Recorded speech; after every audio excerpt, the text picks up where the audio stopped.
Mardi le 13, bienvenue en prenant votre café. Moins mal à la gorge, un petit peu encore, mais moins pire. Le IA washing, et ça on va en entendre parler, hein? Intelligence artificielle washing. Les anciens premiers ministres ou présidents, on va parler de ça, ont du vin un petit peu plus salé à la SAQ cet été. Êtes-vous tombé sur la tête? Je vais vous parler justement des boissons sans alcool. Le groupe Sélection, tiens, on a des nouvelles de M. Bouclin. Bouclin. Ouais, Bazooka Joe. Vous souvenez-vous cette gomme-là? Je vais vous en parler. Et la règle de 4. Connaissez-vous la règle de 4? Non? Ben, on va vous l'attendre parler.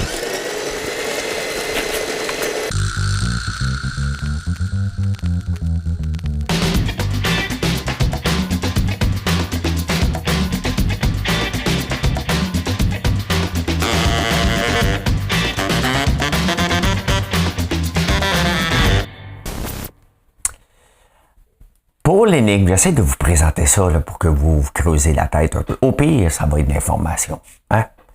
Le 13 juin 1898,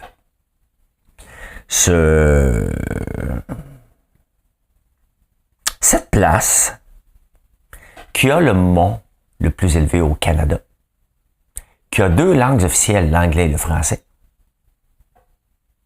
a été créée. Tantôt, je vais vous donner d'autres infos. Je pense que je l'ai assez donné, là. Je pense que je l'ai assez donné. J'en donne même pas plus. Tiens.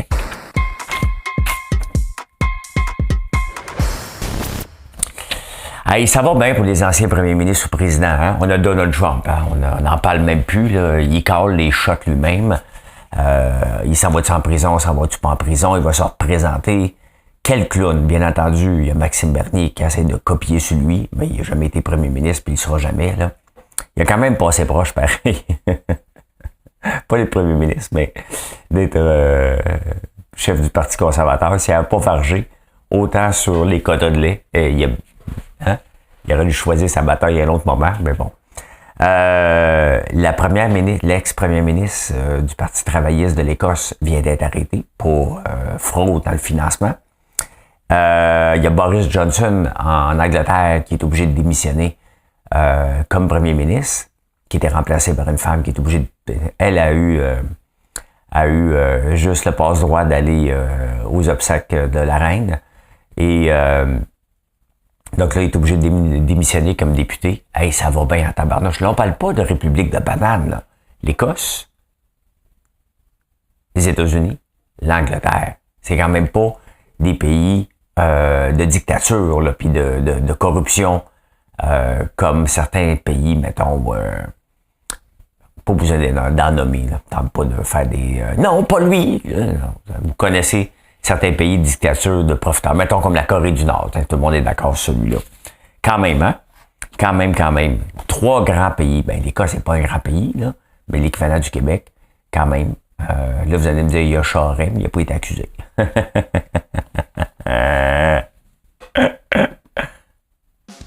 Merci. Le IA washing, hein, l'intelligence artificielle washing. À chaque fois, il y a eu le greenwashing. Il y a tout le temps des gens qui vont en profiter.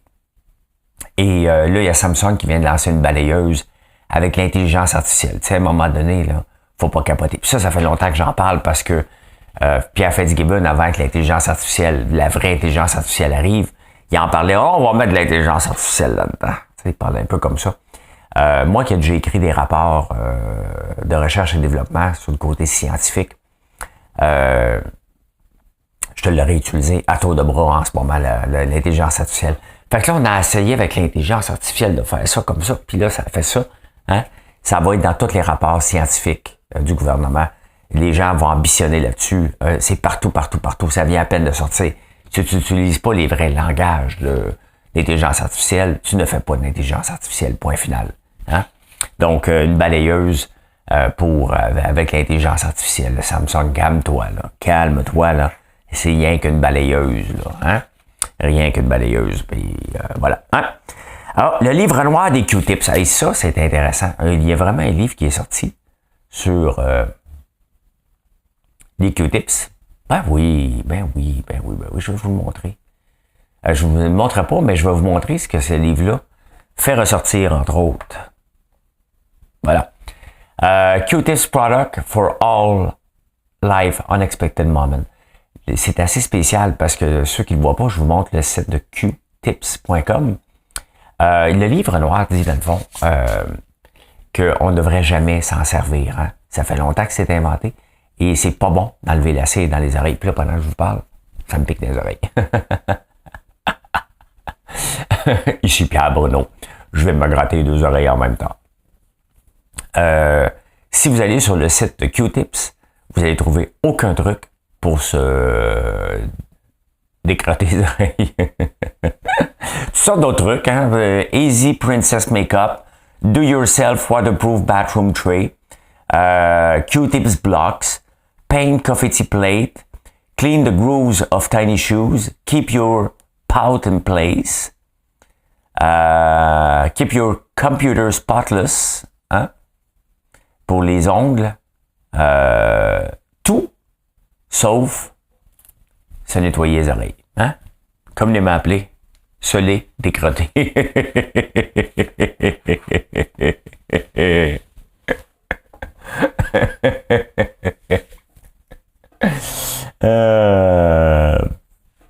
Êtes-vous malade des fois, vous autres? Hein? Les employés, je vous en parle souvent, les employés ne veulent faire que 30 heures par semaine, peu importe ce que tu fais. Ils vont être soit absents, maladie, enfant, nomme-le. Les journées de maladie, je ne sais pas ici, mais en France, ça est à peu près la même chose parce qu'on vit les mêmes problèmes dans le ministère de l'Éducation, les mêmes problèmes dans le ministère de la Santé ici puis en France. J'imagine que l'absentéisme doit être à peu près pareil, mais l'absentéisme a augmenté de 16 jours en 2015 à 24 jours actuellement. Ça veut dire qu'à toutes les 2 semaines, tu es malade. Donc, sur une paye, t'es malade. C'est l'équivalent de 7 jours, 7 équivalents temps plein par 100 personnes. C'est énorme dans une entreprise, là. Mais comment ça se déroule quand t'es malade puis tu travailles de la maison? Es-tu vraiment malade? Tu sais, faut se le dire, là. Faut vraiment que tu sois malade, là, pour pas travailler, là. En faire un petit peu, être moins efficace, oui, là. Mais vraiment ne pas travailler, il faut vraiment être malade. Il y en a qui le sont, là, tu sais. Mais 24 jours par année, ça prendrait... il va falloir que tu expliques ta condition médicale, là. Tu sais, quand même, hein? Quand même. Mais les employés, c'est 30 heures par semaine qu'ils veulent faire. Peu importe si c'est dur, peu importe s'ils ont besoin d'argent. Et c'est souvent ceux qui sont le plus serrés financièrement, qui travaillent... Je vous donne par exemple, là, OK, par expérience, qui vont prendre des congés inopportuns. Hein? Voilà. Au Québec.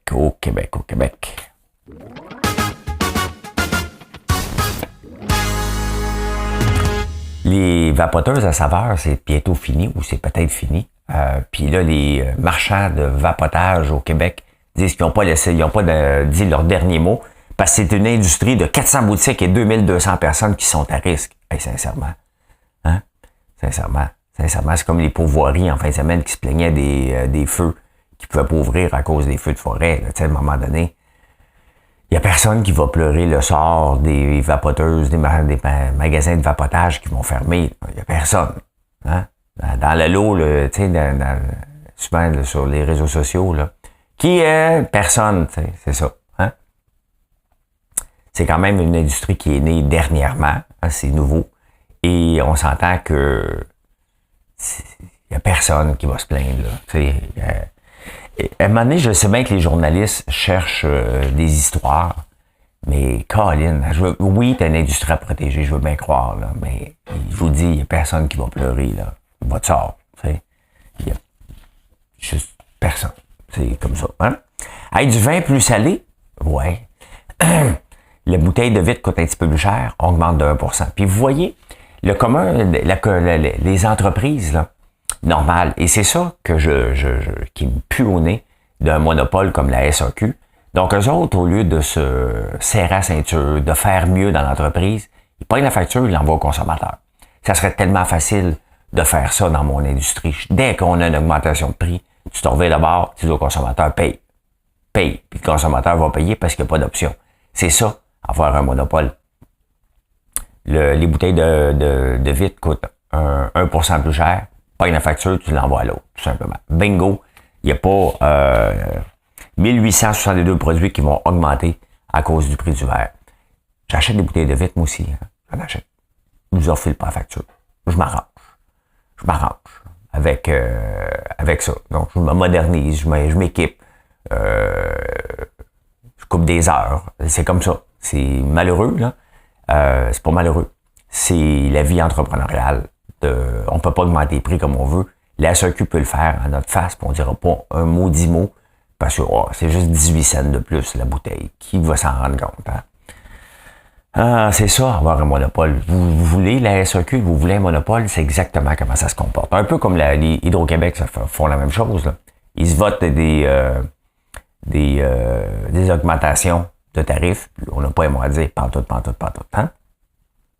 En parlant d'Hydro-Québec, perdre le courant, c'est souvent plus qu'une anecdote. Moi, je vous en parle parce qu'on le perd régulièrement. On pourrait le perdre direct là. Tu sais, je serais pas surpris du tout, mais une boulangerie qui le perd, il y a dans le coin de Saint-Viateur et Saint-Laurent, ici à Montréal, dans le Myland, il y a dans le coin de Saint-Viateur, Bagel, là.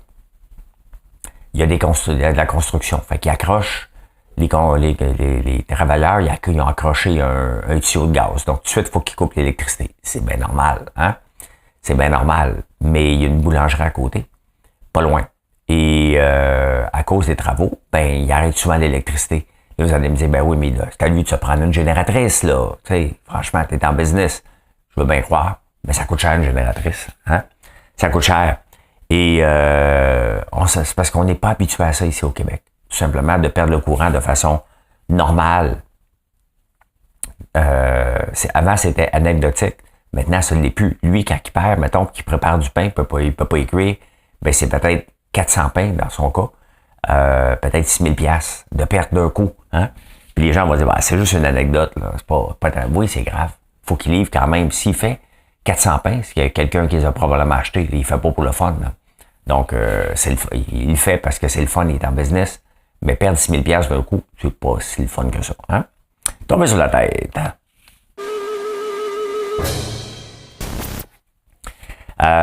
Hier, Marilyn, ma blonde, me parlait d'une boutique sur la rue Ontario à Montréal où ils vendent des produits sans alcool. Et Marilyn, l'autre jour, a goûté une bière sans alcool, justement. Puis il y en a de plus en plus. Et je trouve que c'est vraiment intéressant. Puis je vais me donner comme mission d'aller la découvrir. Ça s'appelle Apéro Zéro. Il y a une compagnie aussi dans les journaux. Il y en avait deux dans les journaux. Bluff. Il y a la compagnie d'Étienne Boulay aussi, là, que j'ai oublié le nom, qui en fait. Mais tu sais, il faut pas remplacer non plus. Faut que ça goûte l'alcool. Tu sais, mettons, tu prends un steak, là. Bon, c'est à peu près, à moins que tu ne prennes pas d'alcool, là. Mais un steak avec un verre de vin rouge, c'est le fun. On va se le dire, là. Mais t'as pas toujours le goût d'avoir un feeling. T'as juste le goût d'avoir quelque chose qui goûtera pas de jus de raisin non plus. Donc, je vais me donner comme mission d'aller découvrir. Bien entendu, si c'est bourré de sucre, c'est pas mieux non plus. Donc, j'ai hâte d'aller voir. Je vais vous en reparler, mais je trouve ça intéressant d'avoir vraiment un marché qui s'en va. Parce qu'on peut avoir le goût d'avoir le goût du vin, le goût de prendre un verre. Parce que même moi, des fois, je vais me prendre de l'eau pétillante dans une coupe. Je trouve que ça fait chic. Mettons que je prends des pâtes au pesto à la fleur d'ail. Parce qu'on va en avoir bientôt. Ça, j'en parle. Ça se peut, j'ai le goût de prendre un verre de vin, mais peut-être pas le goût d'avoir l'alcool qui va avec. Donc, intéressant à suivre. Finance. Ça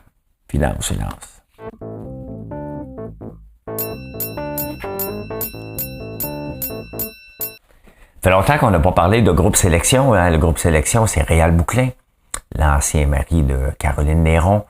Dans le fond, on se rend compte qu'il était mauvais gestionnaire. Hein.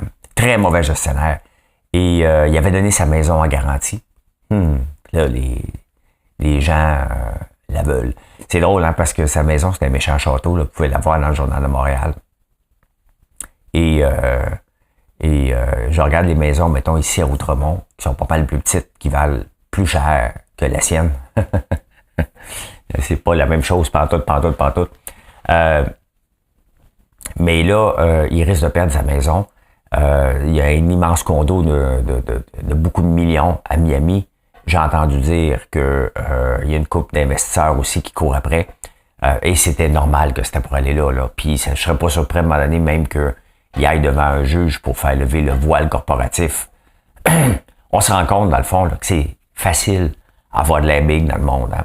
Tu dépenses l'argent des autres, tu flashes bien gros, tu fais des programmes, des projets plus grands que nature, t'embarques à peu près tout le monde avec toi. Et quand le château de cartes pète, ben c'est ce qui arrive en ce moment. Donc, j'avais demandé de dire c'est pas drôle.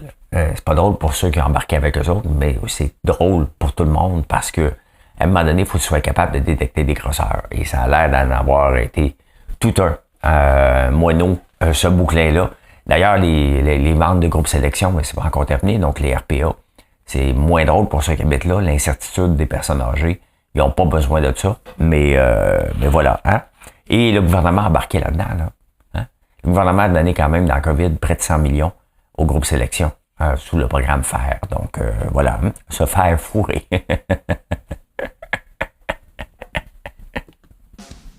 Merci beaucoup, merci beaucoup. Acheter un condo pour louer, ça se fait beaucoup à Griffintown, hein? Et à Toronto aussi. Et ça fait partie aussi du domaine de la location. Hein? Donc, la mairesse, elle aime pas ça, là. Mais les propriétaires, regardez comment ça se passe. Les grands constructeurs ne veulent pas construire des tours à condos, à logement. Pourquoi? Parce que c'est trop compliqué à gérer les locataires. Donc, ce qui se passe, ils font des tours à condos. Il y a des investisseurs, mettons comme moi, qui disent « Ah, tiens, on va m'acheter un ou deux condos, moi les louer. » Hein? Donc, ils font partie du domaine locatif. Ça fait partie de l'écosystème et c'est bien correct aussi. Bien correct, bien correct. Le domaine locatif a besoin de ça. Sauf que il y a une limite à ce que les gens peuvent payer un loyer. Hein? Donc, à Toronto, pour la première fois, acheter un condo pour le louer n'est plus rentable. Les taux d'intérêt, la capacité des gens de payer un loyer viennent de dépasser ce qu'ils peuvent, les coûts qui viennent avec l'achat du condo en tant que tel. Donc, le marché locatif risque d'en arracher un peu plus à Toronto dans les prochaines années et probablement que ça va s'en venir à Montréal aussi parce que l'augmentation des taux d'intérêt brisait le party. Quand les taux d'intérêt coûtaient pas cher, ben c'était intéressant acheter un condo pour le louer. Là, c'est un petit peu moins intéressant. Hein? Hey, Bazooka Joe, je savais même pas que ça existait encore. Ma gomme de mon enfance avec les petits dessins animés. Ben, ça appartient à l'ancien un fonds qui appartient à Michael Eisner, l'ancien PDG de Disney, CEO de Disney. Ben là, il le met à vendre. Il a dit, OK, bon, c'est à vendre. Là. Fait que si quelqu'un veut acheter Bazooka Joe, c'est 700 millions. Donc, avis aux intéressés. Il y a Subway aussi qui est à vendre pour 1 milliard. Donc, ou 10 milliards. Je ne me souviens pas. C'était-tu 10 milliards, Subway? Probablement 10 milliards. Donc, Bazooka Joe, 700 millions. Quand même. Hein. Ils font d'autres choses, là, mais 700 millions pour un produit. C'est sûr que ça fait depuis 1938 ça existe. Là. Quand même, hein?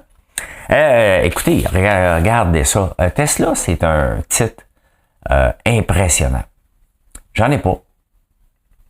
J'aime pas les choses qui varient aux humeurs d'un seul gars. Mais il faut lui donner ça. Regardez Tesla quand même, hein, qui était le 27 avril, valait 155 $, ça vaut 248 $. Et seulement, si on regarde 5 jours, seulement vendredi, Tesla a pris de 244 à 4 piastres. Donc, 4 piastres dans le cas une augmentation un petit peu plus que ça. Une augmentation, ça c'est après les heures, OK? Une augmentation de 10%. Excusez-moi, 9,54 4% pour Tesla, ça donne 40 milliards pour Tesla quand même. Hein? Et pourquoi ça a augmenté? Parce que GM et Ford viennent de l'adopter. Adopter les bornes de recharge. Parce que c'est comme la bataille des VHS puis des bêta. Hein? Quelle borne de recharge on va utiliser?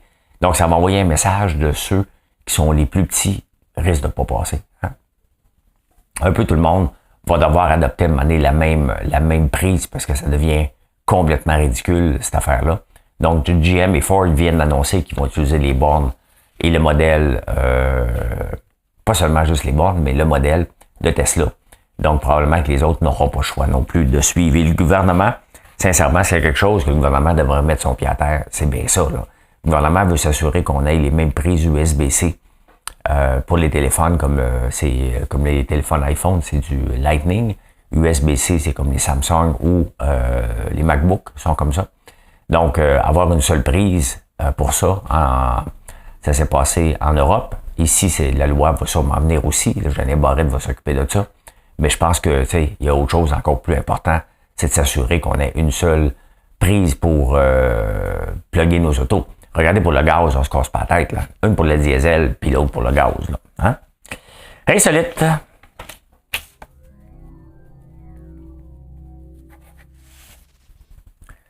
Il y a un documentaire qui est sorti hier sur Villeneuve et Perroni. La rivalité, puis Perroni serait à l'origine de l'accident le 12 mai à Zolder, ou le 20 mai, hein, en tout cas, quand Gilles Villeneuve est décédé. J'ai regardé un peu. Tabarnouche. Traduction tellement à poche, hein? Sincèrement, là, sincèrement. Écoutez-la en anglais, écoutez pas ça en français. Là. La traduction est tellement mauvaise, ça n'a aucun bon sens. Là. Traduire Jacques Villeneuve par une voix complètement débile, là, ça n'a pas de bon sens. Honnêtement, c'est gênant. C'est gênant. L'intelligence artificielle aurait fait mieux que ça, que ce qu'on nous a offert. Là. C'est mauvais. Mauvais. C'est inacceptable. C'est inacceptable. C'est digne d'une caricature, sincèrement. Hein? Hey, la règle de 4, connaissez-vous la règle de 4 si vous allez manger? Si vous invitez des gens, c'est toujours mieux d'être 4 à la table, 8 ou 12.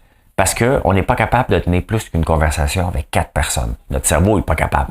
Donc, plus que ça, il y a des gens qui sont exclus et qui vont se tanner parce qu'ils vont trouver la soirée plate un peu. Donc, si vous invitez des gens, c'est 4, 8 ou 12. Comme ça, il y a 2 groupes de 4 ou 3 groupes de 4. Bon, si vous voulez avoir une grande table, vous allez à 16, à 20, là. Mais les gens se tiennent par groupe de 4. Et j'ai essayé de voir dernièrement. Il n'est pas fait, là, mais je pense que c'est un bon mix. Ouais. Je pense que ça a bien de l'allure. Fait que voilà, la règle de 4. Ben, c'est pas que ça a bien de l'allure, les études le prouvent. Moi, je suis en train de juger, ça a-tu du bon sens? La réponse à l'énigme. Mesdames et messieurs, de LGBTQI+, voici l'énigme du jour. L'aviez-vous trouvé? C'est le Yukon que je parle. Hein? Le Yukon a été jumelé au Canada. Le 13 juin a été fondé, le 13 juin 1898. Hein? La création du territoire du Yukon. Il y a Dawson's Creek. Il y a Whitehorse. La ruée vers le Klondike hein, en 1896. Près de 100 000 Américains sont montés là pour devenir riches. Ça n'a pas marché. Il y a le mont Logan qui est à 19 551. C'est le mont le plus élevé au Canada. Le deuxième en Amérique du Nord. Il y a 2 langues officielles au Yukon. L'anglais et le français. Et le respect des langues autochtones aussi.